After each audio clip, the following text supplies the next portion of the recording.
wird gestartet. Dein Stream ist ab jetzt live. Oder dann nochmal hier.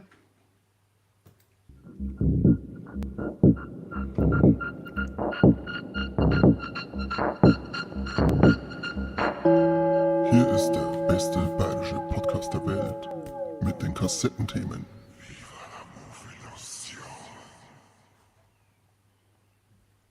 Das ist immer wieder so cool. Also ich würde sagen, mein Beitrag für heute ist erledigt. Ich schöpfe mich praktisch gleich wieder weg, oder? Dann kann ich jetzt essen gehen. Unbedingt. Das heißt ja nicht vom Fleisch fallen. Du kriegst jetzt dann in Zukunft Schläge, wenn das so weitergeht. Warum? Wir führen jetzt dann die Prügelstrafe bei uns ein. Ach, Kim. Nix, ach Kim. Spannend heute. Die Leute wissen, was hier hinter den Kulissen abgeht. Sein Rambazamba Völlige jetzt, ne? Ahnungslosigkeit. Völlige Ahnung. Panik und Ahnungslosigkeit, ja. Grausamst. Es gibt einen Menschen, der weiß, wie man diese ganze Live-Scheiße einstellt und dieser Mensch sagt eine halbe Stunde vorher ab. Ja, Ich hab das nicht ist nicht der abgesagt. Mike. Das ist nicht der Mike. Das ist nicht der Mike, ne? Ich hab überhaupt nicht abgesagt, ihr Lügenbabys. Krampfin, du Krampfin. Das ist so ein Aber, Cliffhanger, also- hast du in seiner Kaul. Ja, Also, so der kommt er richtig. nicht. Ganz Profis sind wir noch nicht, weil ich verstehe es nicht. Ich habe halt extra für euch eine andere Kamera sogar hergenommen, in der Hoffnung, dass man mich dann scharf sieht, aber es funktioniert einfach nicht. Ich Ich weiß, wollte gerade sagen, es ich nix verstehen. Warum Problem mit Tiermaschinen? Aber ich glaube, du bist auf YouTube bist relativ scharf, glaube ich. Echt? Also Ja. das, was ich da sehe, schaut beschissen weich aus. Ja, es schaut, das ist immer nur irgendeine, keine Ahnung, 6 Megapixel Kartoffel. Ja. Also ihr müsst damit leben.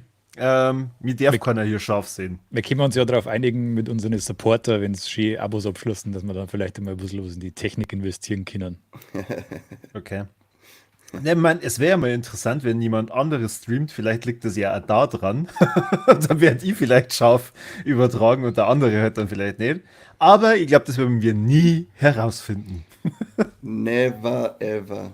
Manche Rätsel Ja, sollen ja, einfach ja. nicht gelöst werden. Ja, Ja. Es gibt einfach Geheimnisse, die bleiben am besten geheim. Okay. Dazu gehört die Unfähigkeit, die hinter den Kulissen von uns passiert. Man sollte uns eigentlich immer schon so eine Stunde vorher unseren Chat veröffentlichen, live mitgelassen, damit Leute sehen, was wir eigentlich für Schwachmaten sind.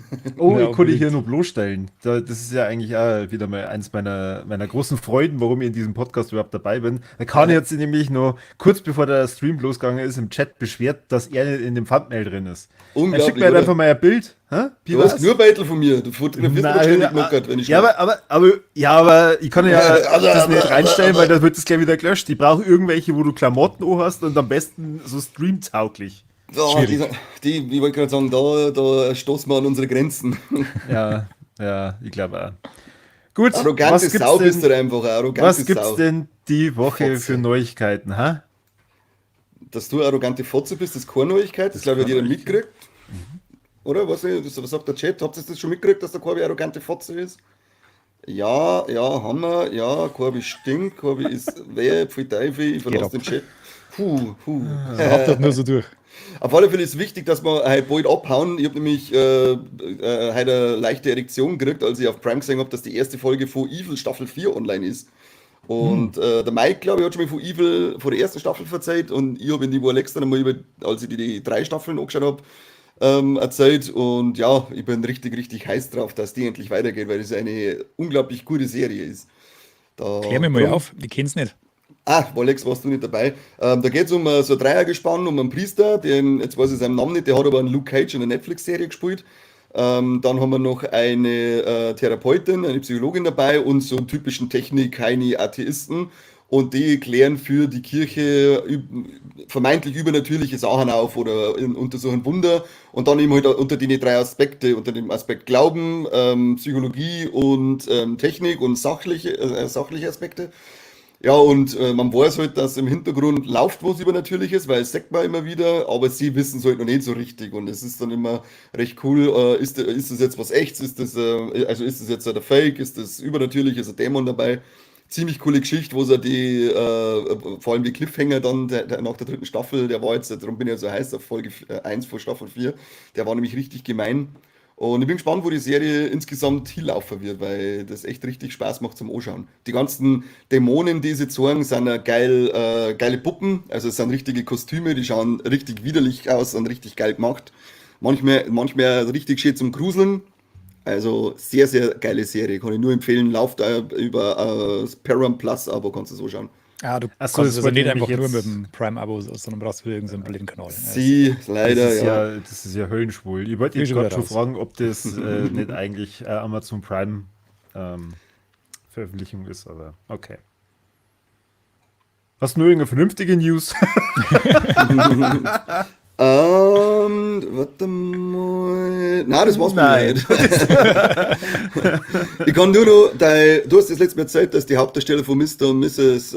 Smith ja ausgewechselt werden. Da ist jetzt, hat es jetzt ein Statement dazu gegeben, dass da überhaupt noch nichts fix ist. Ich habe die Serie nicht gesehen, du glaube ich auch nicht, hast gesagt, aber die endet offensichtlich mit einem Cliffhanger. Und die Macher haben jetzt gesagt, sie daten jetzt halt nicht gleich mit so einem Statement einen Cliffhanger kaputt machen. Also da ist noch überhaupt nichts gesagt, wer da weitermacht. Aber das Gerücht gibt's.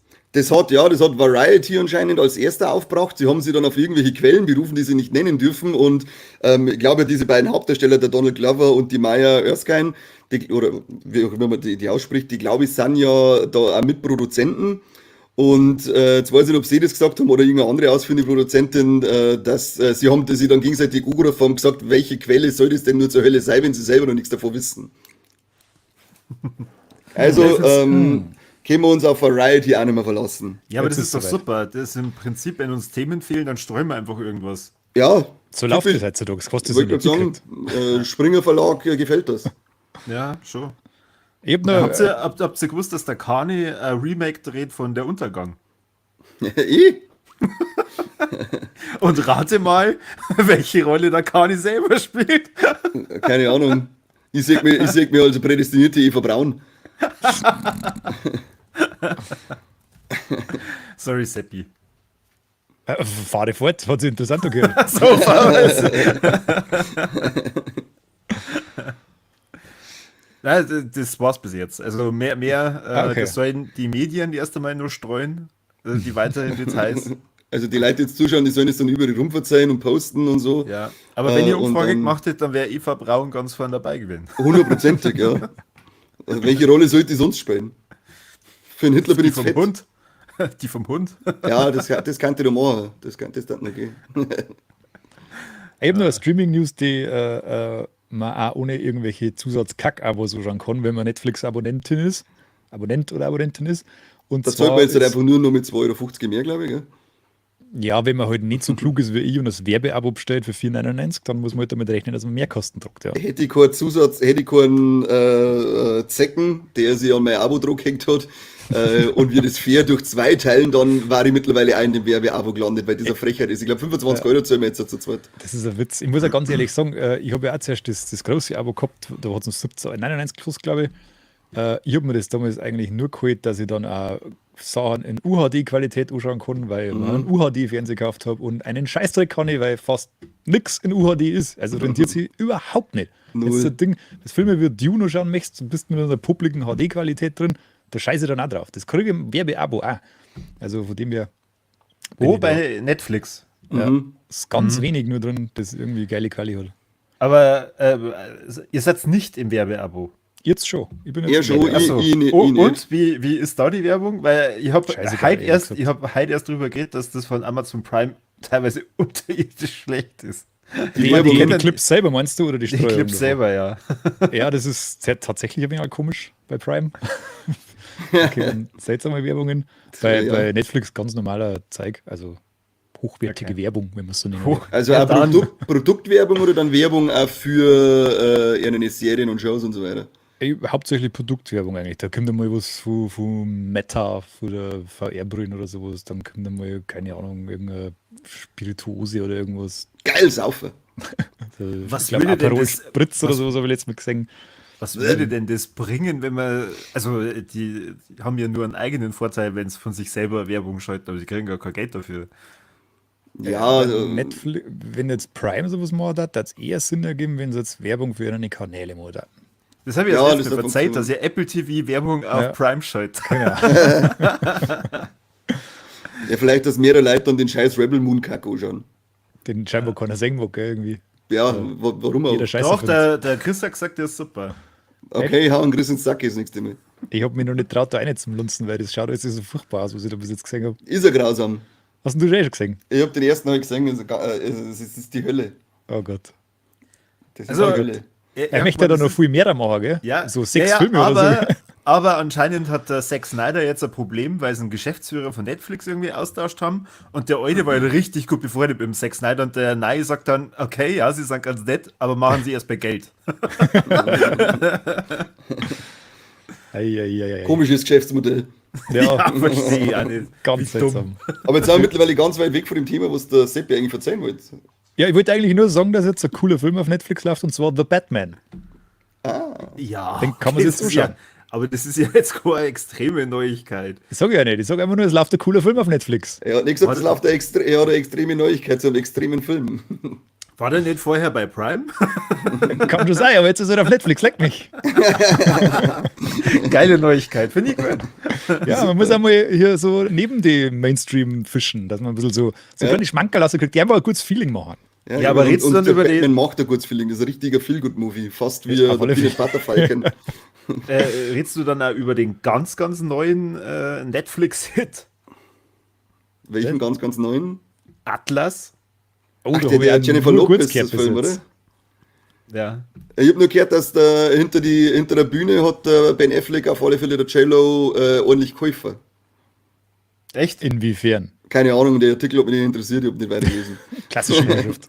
Ja, ich habe das gelesen und dachte, aha, ich weiß nicht mehr, was Atlas ist. Das habe ich dann später irgendwann einmal gesehen, dass das ein Netflix-Film ist. Also wow, interessiert mich nicht.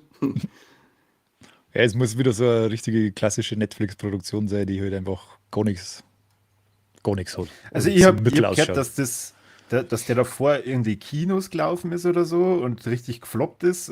Aber es ist schon wieder alles so ein bisschen Halbwahrheiten, glaube ich.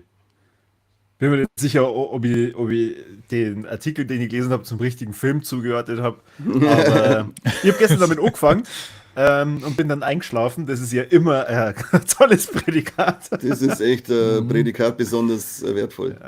Und vor allem, wenn JLo versucht, so eine ganz schlaue Professorin, Schrägstrich ITlerin, Schrägstrich Schachmeisterin zu spielen. Sie ist alles, also sie ist alles. oder? Alles. Alles. Also alles, was man irgendwie mit Kyle Lucar verbindet, ist J-Lo in dem Film. Genau, richtig. Wow. Stark.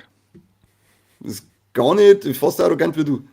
Ja, aber gehuckt hat mich eigentlich der Trailer, als sie in so einen Raum, es schaut aus wie von einem Raumschiff, reinkommt mit lauter so Enterprise-Typen mit einem Stapel Papier und dann machen sie sich darüber lustig, dass sie Papier hat und woher hat es denn den Drucker? Und dann lachen alle. Und ich hab mir gedacht, das ist mein Film. Ich bin jetzt auch gefixt. Ich werde mir nicht Staffelbeginn von Evil anschauen, wenn wir fertig sind, sondern Atlas. Macht es. Unbedingt. Bitte. Und ich werde dann ein Reaction-Video von mir selber machen, während die zu diesem Witz völlig eskalierend zusammenbringen. Es geht dann sofort viral, bin mir sicher. Endlich haben wir Format für TikTok. Wir filmen uns jetzt immer selber beim Kassettenschauen und dann schneiden wir gerade die Szenen aus, wo wir dann lachen. Perfekt. So muss das sein. Ja, genau. Ich habe sonst nur eine andere Neuigkeit, die geht eher in die Anime-Richtung. Weiß nicht, ob euch Anime interessiert. Überhaupt Außer- nicht. Völliger Super. Dreck. Ich habe schon mal gesagt, ich bin in 5, ich kriege keine Zapfel mehr, wenn ich krank bin, also brauche ich so einen Ihr Scheiß habt, nicht. bestimmt schon mal was von diesem unglaublich unbekannten Studio namens Studio Ghibli gehört. Na? Die haben ja dieses Jahr erst wieder einen Oscar gekriegt für Der Junge und der Reiher, den ich tatsächlich im Kino gesehen habe. Unfair wollte ja. Echt? Ja, hätte ich auch voll Bock gehabt, aber ich habe es leider übersehen. Bei solchen Filmen bin ich mir immer unsicher, ob du das überhaupt magst. Also, Alle, ich liebe ja Animes auch. Vor allem Ja, Studio Ghibli-Filme. okay. Ist ja egal. Der war ja unter anderem betitelt als der letzte Film vom Macher, na, wie heißt der? Hayao Miyazaki. Und er hätte jetzt nämlich in Cannes für Studio Ghibli so einen Lebenspreis gekriegt. Da hat er aber keine Zeit gehabt, weil er arbeitet ja schon am nächsten Film. Mit seinen 83 Jahren.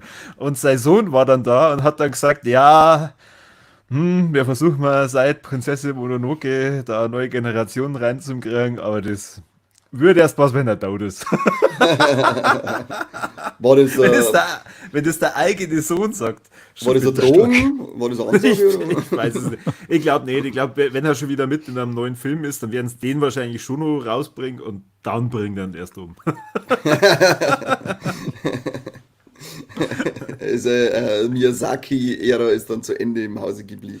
Aber es muss so krass sein, dass der sogar intern das niemandem zeigen will. Also der sieht andere Animatoren, also von Studio Ghibli als Rivalen. Das muss komplett irre sein da drin. Ja, das ist ja super. Das ist ja wie so in Firmen, wenn du mit Kostenstellen arbeitest, damit du das untereinander als Rivalen aufbaust. Weil du sagst, der verdient mehr als du, also eine bessere Motivation gibt es ja nicht. Oder Der Einkauf und Chef- Verkauf gegeneinander. Genau, das ist richtig gut, wenn alle untereinander nicht zusammenhelfen, sondern gegeneinander arbeiten. So funktioniert jede Firma perfekt. Naja gut, er hat dafür ja einen Lebenspreis gekriegt und dann auch noch einen Oscar. Also Ja, es kann jetzt auch keiner sagen, dass das nicht funktioniert. Einen Lebenspreis kriegt doch jeder, der über 80 wird und mindestens 40 Jahre in der Unterhaltungsbranche gearbeitet hat. Wer verteilt denn eigentlich einen Lebenspreis? Keine Ahnung. Also Cannes hat das zum Beispiel jetzt gemacht. Bei den Oscars gibt es das ja auch, da gibt es doch dann so ein hey, du hast nie einen Oscar gekriegt, jetzt kriegst du mal einen. Ja, da hat das Also, letzte mit der eine, der einen Soundtrack für Ennio Morricone, kann es sein? Ennio Morricone? Der einen Soundtrack auch für Hateful Eight gemacht hat, der glaube ich hat ihn auch fürs Lebenswerk zuletzt gekriegt, oder? Ja. Vor 2-3 Jahren. Ennio Morricone, ich glaube schon. Nagels mich nicht fest. Nagels mich nicht fest. Ein ganz großer Film ist angekündigt worden für 2025 von Ryan Johnson, Knives Out 3, Wake Up Dead Man, und da war ja Teil 2 schon überragend gut. Weiß nicht. Da haben wir noch im ersten Teil nicht weitergeschaut. Ja, der erste Teil war echt gut, der hat Spaß gemacht. Der war super. Ja, der war gut, aber Hat sehr der viel zweite Spaß war halt gemacht. dann irgendwie komisch. Ja, im Trailer. der Film war auch komisch. Ja, wenn er auf Netflix läuft, dann wird er schon irgendwann mal nebenbei laufen. Vielleicht interessiert es den einen oder den anderen, dass wir noch einen dritten Teil kriegen, aber ich hätte noch Teil 2 ehrlich gesagt nicht mehr braucht. Das ist das Schicksal vieler Netflix-Produktionen, das nebenbei laufen, ja.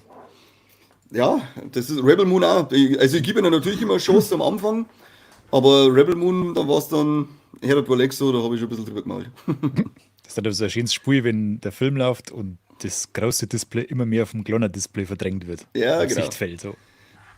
Da ist dann sogar Gutes Zeichen. sind dann sogar alle Displays verdrängt worden, weil ich einfach geschlafen habe. Und dann einfach irgendwann Mei. unter Das ist und aber, hab gesagt, das leck gibt gegen mich. die Schauspieler aber nicht gerecht. Die haben scheinbar auch geschlafen während die Dreharbeiten. Na, der Edward Norton ist immer voll in seiner Rolle, wenn er irgendwo mitspielt. Nein, ich meine jetzt Rebel Moon. Ach so. Ich meine jetzt Rebel Moon. Jetzt lassen wir jetzt Rebel Moon. Schauspieltechnisch war ja nicht schlecht, der Knives Out, da kann man nichts sagen, weil es sind ja, Ja. sehr hochkarätige Schauspieler und so weiter dabei, aber so im Großen und Ganzen hat er mich nicht gehalten. Fand die Auflösung aber gut. Das ist genial. Nein, das ist einfach nur dumm. Und du denkst, das ist das einzig Witzige, wenn man sich wirklich denkt, das ist einfach nur dumm. Und wenn wir schon bei Netflix sind, nächste Woche, 6. Finale Staffel von Sweet Tooth. Finale Staffel? Seh. Oh, cool. Da freue ich mich schon drauf, weil das ist eine unglaublich schöne, tolle Serie. Hast du da die Comics gelesen, Seppi? Nein, ich habe es mir mal in meinem Comixology-Abo gekauft und dann nie angeschaut. Weil Ja, ich Klassiker. dann doch mir gedacht habe, ich mag es nicht digital lesen. Ja, digital ist echt, das ist echt obergeil. Ich habe auch die Ui. zweite Staffel noch nicht gesehen, aber wenn da jetzt die letzte Staffel rauskommt, dann werde ich da mal einen Marathon starten. Tu es. Sweet Tooth, freue mich schon. 6.6. geht's los. Ich glaube, einen Tag davor, glaube ich, da geht dann auch die Acolyte los, da die neue Star Wars Serie. Da bin ich jetzt dann auch schon heiß. Da bin ich auch schon Laserschwert, geil. Das ist immer geil. Sollen wir mal ein bisschen in Richtung Kino gucken? Kino kannst du machen, ja. Ich habe nicht viel gefunden fürs Kino. Ich habe nur gehört, Furiosa ist noch nicht so Deep. furios News Deep, angelaufen. das steht auf meiner Liste. Ja, dann Seppi, verzeih. Nein, mach nur ruhig, ich höre gern zu. Hä? Das ist bei mir alles so halbgares Halbwissen, weißt du schon? Das Ja, ich bei mal mir auch, schnell- deswegen lasse ich Ach so. da jetzt gerne einen Vortritt. Ja, also er hat anscheinend bis jetzt nur, wie viel waren es? 80 Millionen oder so eingespielt von Ja. einem Budget von 160 oder so. Ja. Ja. Sind die leider ein bisschen unglücklich, weil eigentlich ist ja heute Feiertag in die USA. Das heißt, sie haben ein langes Wochenende, sie haben sehr viel Zeit ins Kino zum Gehen und das tut keiner. Vielleicht ist es wieder zu schön. Hat uns das aufgehalten? Nicht jeder ist ein guter Kinogänger wie wir. Ja, schon. Hat denn einer von euch den neuen Planet der Affen gesehen? Leider noch nicht. Ich habe jetzt mit dem Original alten nochmal angefangen, weil man so dachte, hey, du kannst welchen? eigentlich nochmal Den allerersten, Original? den vor 68 oder ist er mal nicht. Oh, super. Ja, Der also ist ich bin leider noch nicht weit gekommen, weil ich dann doch müder war als erwartet, aber den schauen wir jetzt am fertig und dann haben wir so gedacht, eigentlich kannst du schnell die ganzen Planeten Affen anschauen, bevor du ins Kino gehst. Und bis mir dann eingefallen ist, ja heute mal, das sind ja Sim-Filme, Na, 4, oder? alle alten und die neuen. Ach so, ja, dann sind es, ja, das stimmt. Mal schauen, ob ich Beziehungsweise das es gibt ja nur den 8. mit Ja. Matt Damon. Den habe ich beim letzten Marathon wohl schon auslassen. Mal schauen, ob ich den diesmal mit einbaue. Der ist aber nicht so schlimm. Ich habe ihn überhaupt nicht mehr auf dem Schirm. Das ist ewig her, dass ich den gesehen habe. Ja. Aber war der nicht mit dem Mark Wahlberg? Ah ja, Mark Wahlberg war das. Ah, Schon, oder? Gott sei schau, und dann war es doch gut, dass du zugehört hast. Der war schon, ja. Der arme Matt Unbedingt, Damon wird unbedingt. sich gerade in seinem Grab umdrehen. Ich hoffe, Variety hört zu.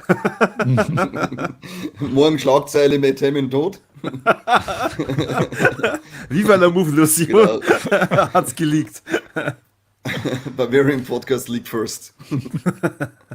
Der Neva Raven schreibt im Chat auch gerade, sie haben sich am Samstag Furiosa angeschaut, waren aber nicht viel Leute im Kino. Ja, vor allem wenn es bei ihm im Kino nicht viel war, dann kannst du davon ausgehen, dass das Flop wird. Ja, ist schade auf jeden Fall. Also ich hoffe, dass die vielleicht dann auch noch über Streaming und so viel einnehmen, dass sie auf jeden Fall weitermachen. Ja, jetzt ist er erst Weil- eine Woche im Kino, oder? Ja, kann Ja, schon- es ist aber kann meistens aufgehen. schon, es ist meistens schon kein gutes Zeichen, wenn der nicht am ersten Wochenende eigentlich das Budget fast schon wieder drin hat. Ja, jetzt schauen wir. Jetzt warten wir mal. Vielleicht passiert ja noch ein Wunder. Ich wünsche dir mal auf alle Fälle. Ich frage mich nur, an was das liegt bei so einem Film. Weil, Keine ich Ahnung. meine, der erste war ein ziemlicher Erfolg, oder? Ja, Die ganze Reihe eigentlich. Ja, auch, und dann kommt sowas. Das ist ja ja weil, es das halt Geile. wieder, weil es halt wieder woke ist, weil eine starke Frauenrolle. Nein, Kann natürlich sagen. Das da kriege ich das Kotzen. Sweet Baby Inc. Die Sweet Baby Inc. ist da schon wieder, ja. Aber da unterhält man später. Foreshadowing. okay.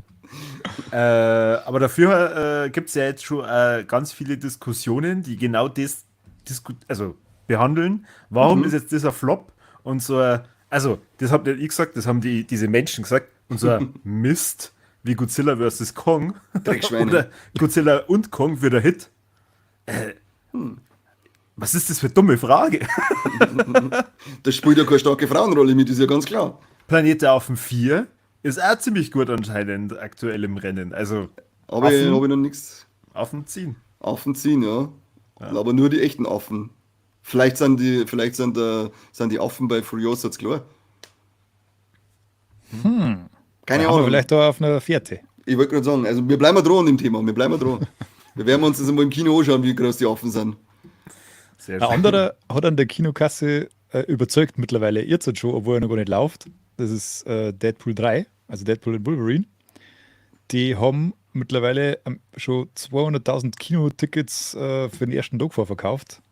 Der läuft erst im Juli, gell? Ja, brutal. Also bei der Kinokette, wie heißt die? AMC, oder? Genau. Und das ist natürlich schon mal eine Hausnummer, wenn man erst einen Monat oder so läuft. Ich bin echt so gespannt auf den. Ich bin wirklich richtig gespannt, vor allem, was der mit dem Ja, das MCU wird ja dann eh anstellen halt- wird. Und das wird ja der einzige große Einzigste. Marvel-Film, der einzigste, der jetzt in dem restlichen Jahr noch rauskommt. Der, wo Von in her- dem Jahr noch rauskommt. Mei, danke, dass du mich immer verbesserst. Verschlechterst, sowas. Ja, das passt schon so. Wenn's die mal ein bisschen, wir haben es eh schon ein paar Mal, glaube ich, jetzt mittlerweile gesagt, aber eine kleine Marvel-Bremse, um sie vielleicht kreativ neu auszurichten, ist, glaube ich, nicht verkehrt. Ja. Ja, unbedingt. Bei Und Serie, das glaube ich, ist- kriegen wir heuer auch keine mehr, oder? Habt ihr gerade was im Kopf? Ja, So, weiß ja, nix. das Agatha-Ding. Kommt die heuer noch? Ja, doch, stimmt. Agatha kommt heuer noch, glaube ich, im Oktober oder November. Ja. Hast du nicht den Kassettenschmerz von letzter Woche vorher nochmal angehört? Na, du. Hab schon alles vergessen, innerhalb von einer Woche. Ja, das ist immer so, das ist ganz normal, du. Ja. Was ist richtig eigentlich cool mit, ist, der Fall Guy? Interessiert euch das gar nicht? Überhaupt nicht. Ey, ich Warum habe letztes Mal erst checkt, dass das ja der Colt Sievers ist, der da, um den es da geht. Mein Kindheitsheld. Deine Kinder erzählt. Ding, ding, ding, ding, ding, ding, ding, ding, ding. Und dann ist er vorne mit seinem komischen Auto und hat Stuntman-Sachen gemacht. Kennst du den nicht mehr? Na, Das war super. Ich na. weiß gar nicht, von was du redest. Ist das eine Von der Kinderserie? Originalserie. Folge basiert auf einer Originalserie von 1980, 70, keine Ahnung. Und das war ein Colt für alle Fälle in Deutschland, hat das geheißen. Und dann war Original anscheinend voll geil, was man natürlich nicht weiß, weil ich habe das nur als Kind geschaut. Und das war super. Okay, Und cool. das hat aber nichts mit dem zum da, was jetzt im Kino läuft, also so richtig gar nichts. Außer, dass beide Stuntmen waren. Also, ich wollte eigentlich dazu einfach nur sagen, es ist ein Flop. Ja, Und das glaube ich der sofort. wird schon sehr früh im Streaming kommen. Oder er läuft jetzt anscheinend auch schon in die USA bei manchen Streaming-Diensten zum Kaufen. Das ist Okay. immer ein schlechtes Zeichen. Ja. Wobei mag das so einen echt schon Ryan schnell Gosling- geht jetzt immer, gell? Mit die Ja. Video-on-Demand-Käufe, Dinge, die haben schon echt ganz, ganz schön schnell da. Egal wie erfolgreich das die Filme haben eigentlich. Dann haben wir sowas 30 Tage oder sowas und dann kannst du schon.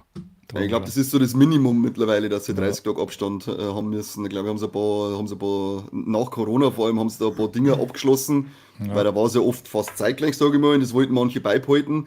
Aber da glaube ich, da war glaube ich ein AMC mit dabei, dass sie gesagt haben, hey, wenn ihr das so macht, dann glaube ich, da zeigen wir die Filme nicht mehr bei uns im Kino.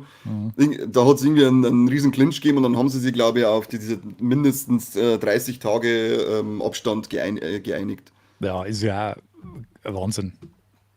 Ist ja Ja. das nur so kurz. Ich verstehe das Eben. nicht. Na, Eben, völlig früher irre. Früher hast du halbes Jahr gewartet, bis endlich wieder die Kassetten im Regal gestanden ist. Und 3 Jahre bist du mal im Fernsehen endlich einen gescheiten Film anschauen hast können. Ja, genau. Am Sonntag mit Werbung. Und dafür kommen ein paar gute Filme gar nicht raus bei uns, wie Godzilla Minus One. Gibt es immer noch nicht zum Kaufen oder zum Streamen. Ich verstehe aber- es nicht. Gibt es aber ultra schöne Edition aus Japan.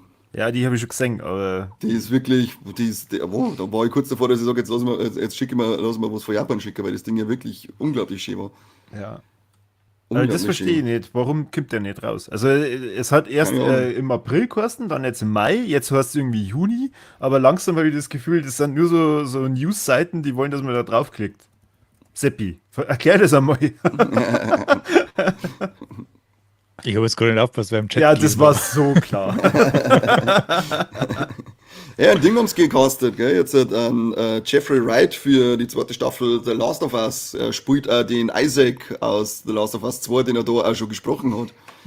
Jeffrey Gute Wright Wahl, geht immer. also. Ja, Jeffrey Wright geht immer. Und finde ich cool, wenn er die eigene Figur spielt, die er schon gesprochen hat. Ja, Braucht sich ja. nicht lang vorbereiten, dann kann er gleich einsteigen ins Ding, weißt Eben. schon, weil er kennt ja die Figur schon. Ist richtig, richtig schön. Bin gespannt, Was- wie es weitergeht. Weil Oh ja. Ich bin wer es gespannt, ob gespielt sie- hat, weiß ja schon, aber es gibt ja da immer wieder ein paar so Sachen, die dann doch neu haben, anders haben.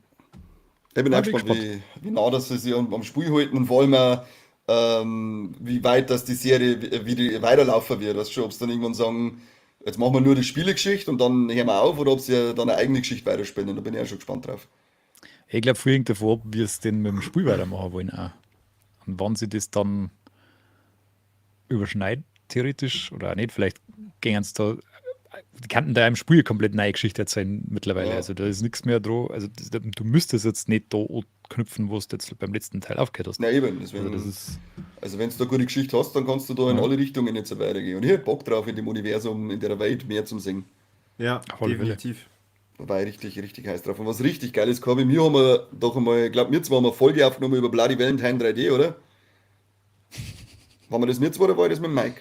Mike. Ah, okay. Auf alle Fälle kommt Blumhouse hat jetzt angekündigt, einen neuen Film auszuhauen.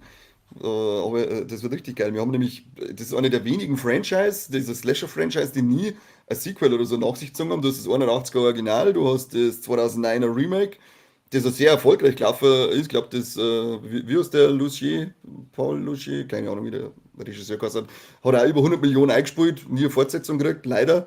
Aber Blumhouse hat jetzt angekündigt, 15 Jahre später, dass sie einen neuen My Bloody Valentine raushauen. Da habe ich richtig Bock drauf. Wir haben jetzt das erste Mal wieder so Burning angeschaut. Ich weiß nicht, ob die noch von euch gesehen hat, also alter 80er Hammel. Das waren lauter so Filme, wo ich mir denke, hey, da kann man richtig geile Fortsetzungen oder Remakes draus machen. Aber wo? Geb, schneller. Da hat man's Aber dran. ist es dann, also ist es wirklich dann eine Fortsetzung? Nein, ich glaube nicht. Ich glaube, es wird was Eigenes. Oh, schade. Ich hatte auch Bock auf eine Fortsetzung, das war echt cool, weil das Ende vom Bloody Valentine 3D hätte ja die Möglichkeit gegeben. Aber ich kann es mir jetzt nicht vorstellen, dass sie drauf setzen. War aber cool. Also, Wäre halt richtig geil, wenn der Jensen Ackles da nochmal irgendwie auftritt. voll geil, ja. Ja. Voll geil. Voll geil. So witzig. Halt den scheiß Schnauze. Also ich kann mir das ja jetzt immer nicht merken. Wie lange geht der Kassettenschmerz? Der ist schon gut seit einer Minute. Es soll nicht länger als 45 Minuten dauern. Ja, 45 Minuten. Nicht länger, Ach so. das ist das Maximum. Okay. Ja, Falls ihr keine Info mehr habt, habe ich gerade noch eine für euch. Ich habe auch noch eine, die man Ich hab kurz auch nur schnell noch eine. durchwirkeln kann. Ja, schön, dann hat jeder noch eine, das ist doch zauberhaft. Und zwar kommt noch was Altes wieder zurück ins Kino. Und zwar kommt ein Remake von Barbarella von 1968. Na, mit wem? Ja, da kriegst du jetzt Schnappatmung, gell? Ja, mit wem? Verzeih. Mit der Melissa McCarthy in der Hauptrolle. Sydney Sweeney. Oh. Sweeney Sid wird die Hauptrolle machen. Edgar Wright soll der Regisseur sein. Cool. Ja, Okay. und recht viel mehr, da gibt es dann auch schon nicht zum Sagen. Haben wir gespannt. Doch, haben wir auf alle Fälle gespannt. Ich hoffe, sie kriegt die ganzen Originalkostüme und sie muss die ja anziehen. Ja, ich Bitte bin darum. auch gespannt, wie das dann umgesetzt wird, weil das wird ja ins Zeitgenössische transferiert. Und Also hat so einen Schwanz. Oh Mann. Oh, ich sag die Vogue-Keule jetzt schon, super. Sweet Also Baby wir- Ink ist schon wieder dahinter, oder? Also wird man wahrscheinlich keinen einzigen Nippel sehen. Ich raus komplett geht aus. jetzt mir schwer davon aus, ja.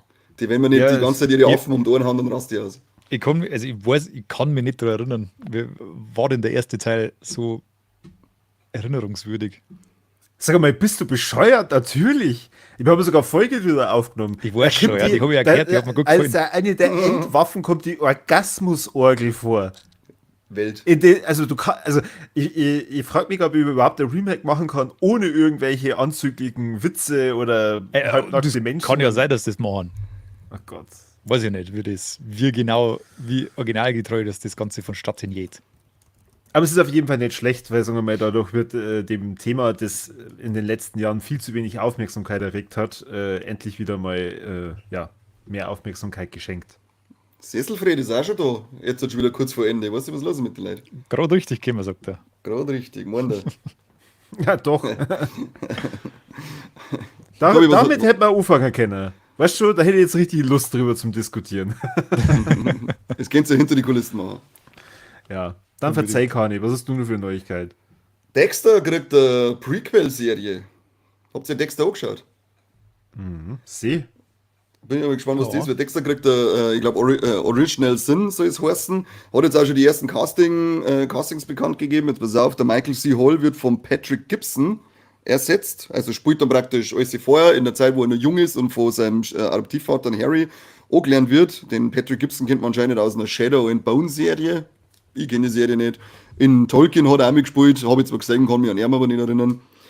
Christian Slater als sein Adoptivvater Harry und eine Molly Brown, die kennt man aus Evil und Billions, die spielt seine Schwester, die Deborah. Das sind jetzt die ersten Casting-Dinger. Wann das genau kommen soll, habe ich jetzt auch nicht mit rauslesen können. Aber ja, ich bin jetzt halt nach, wie hat die letzte Dexter-Staffel geheißen? Bloodlines, oder? Kann ich sagen? Bloodline? Glaube ich Irgendwas schon. mit Blatt, ja. Irgendwas mit Blatt auf alle Fälle. Bin ich dem ganzen Thema Dexter ein bisschen versöhnlicher eingestellt. Damit haben sie einiges gut gemacht, auch wenn diese finale Ding jetzt nicht hundertprozentig geil war. Aber nach dem ursprünglichen Finale sage ich danke, dass ihr das noch gegeben habt. Und dann schaue ich auch in euer Original Sin Prequel eine. Boah, ich kann mich noch an eine Zeit erinnern, da war der Christian Slater ein aufstrebender junger Actionstar in Hollywood. Jetzt später Großväter. Ja, bei Mr. Robot hat er auch mitgespielt. Hat auch sehr gut gespielt. Stimmt, ja, da war er dabei. Oh, Mr. Robert. Das Gute kann ich mir Serie. wieder anschauen. Lange her. Ja, gut, dann komme jetzt ich hier praktisch mit der Information für diese Woche. Und zwar, unser Lieblingspodcast namens Viva la Movilusion haut morgen eine Verkackt. Steady-exklusive, ja, es ist ja scheiße, wenn wir mal Wörter finden. Also es ist eigentlich eine Steady-exklusive Folge und zwar fürs dritte Steady-Klusiv, Abo. so schlimm ist das Wort nicht. Steady-Klusiv. Sag's. Ja, Steady-exklusiv. Super. Ja, fürs dritte Abo Und zwar The Dead Don't Die. Und ob dieser Film überzeugen kann oder nicht, da schwafeln der Kani und ich unglaubliche lange Minuten drüber. Wahnsinn, Aber 16 Stunden. Aber da die Leute wieder dastehen und sagen, immer das Daddy, ich hasse euch. Ne? Es wird am Donnerstag auch noch eine zusätzliche Folge diese Woche veröffentlicht. Der Kani weiß das nicht, weil er unsere Dinger nicht liest. Und Was zwar wollt ihr denn kommt nicht kommt diese Woche schon Suzume raus. Wir haben uns einen todtraurigen Film, der nicht von Studio Ghibli kommt, aber trotzdem ein Anime ist, ja, die Zeit genommen und haben drüber geschwafelt. Und ob dieser Film einen Kani zu Tränen gerührt hat, das könntest du praktisch dann da auch erfahren. Mir macht die Also das Ankündigung jetzt schon traurig. Ja, die Woche also 2 geile Folgen. Wenn ihr alles sehen und hören wollt, dann haut euch Steady rein. 3. Abo. In dem Fall das 3. Abo, weil das nämlich ein Hörerwunsch ist und ihr dürft ja in unserem 3. Abo-Paket, dürft ihr uns Filme auftragen und der liebe Philipp, namentlich Dragon Cry, als Dragon Cry unterwegs hier auf YouTube Wohnhaft und Instagram, in. der hat sich The Dead Don't Die gewünscht und artig, wie wir sind und hörig, wie wir unsere Hörer sind, haben wir das natürlich, diesen Wunsch instant umgesetzt. Nachdem wir ihm die 5 anderen ausgeschmatzt haben. Ja, aber es hat die Scheiße. Genau. Aber ihr wisst jetzt auch, was diese Woche praktisch im besten Podcast der Welt rauskommt. Und das mit Suzume, Kali, bevor du mich nämlich jetzt im Nachgang gleich kreuzigst, diese Woche ist ja auch nur ein Feiertag. Und deswegen habe ich mir gedacht, da haben wir das gleich auch noch raus. Und außerdem unsere Warlex und der Talkthrough, die sind schon so präsent, dass diese mittlerweile eher dann immer Mitte, Ende des Monats, und ich habe Angst, dass wir langsam mal einen Monat vergessen. Deswegen. Corby, alles richtig gemacht, Corby. Ich bin Danke. stolz auf deine Eigeninitiative. Es ist schön, wenn du mal mitarbeitest. Damit Und ich ist weiß dieses Versehen von heute vor Kassettenschmerz, was du schon wieder für einen Fauxpas da geleistet hast, das ist fast. Fauxpas, dass ich eigentlich hätte den Orden verdient, verziehen. verdammte Scheiße. Ja, dafür, dass du uns erst in der Luft hängen lässt, keiner weiß, wie irgendwas geht. Das ist mein Problem. Ja, weil du alle Infos, wie alles geht, die raffst du zu dir, damit du die unersetzlich machst. Genau. musst die Schaut, dass uns unersetzlich einmal ordentlich machen. einarbeitet da. Dreckschwein. Da, und jetzt geht einfach. Jetzt ist Internet kaputt. Ja, Klumpen. Ich würde sagen, machen wir einen Screenshot von der Haken, aber Mann, jetzt Ja. ist vorbei. Das hat jetzt gerade gut ausgeschaut. Na, das war's dann diese Woche mit unserem Kassettenschmerz. Ich hoffe, wir haben mal wieder ein paar interessante Infos für euch dabei gehabt. Ich muss jetzt aufhören, weil ich muss mal Evil Folge 1 Staffel 4 schauen. Und wir hoffen, dass nächste Woche auch wieder mit einer schaut, wenn wir voll geile Fake News verteilen. Variety hört zu. Boom! Springer Verlag gefällt das.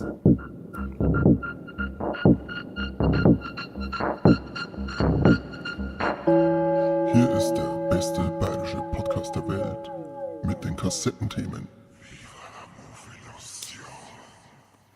Das ist so schön. Träumchen. Tschüss. Au revoir. Arrivederci.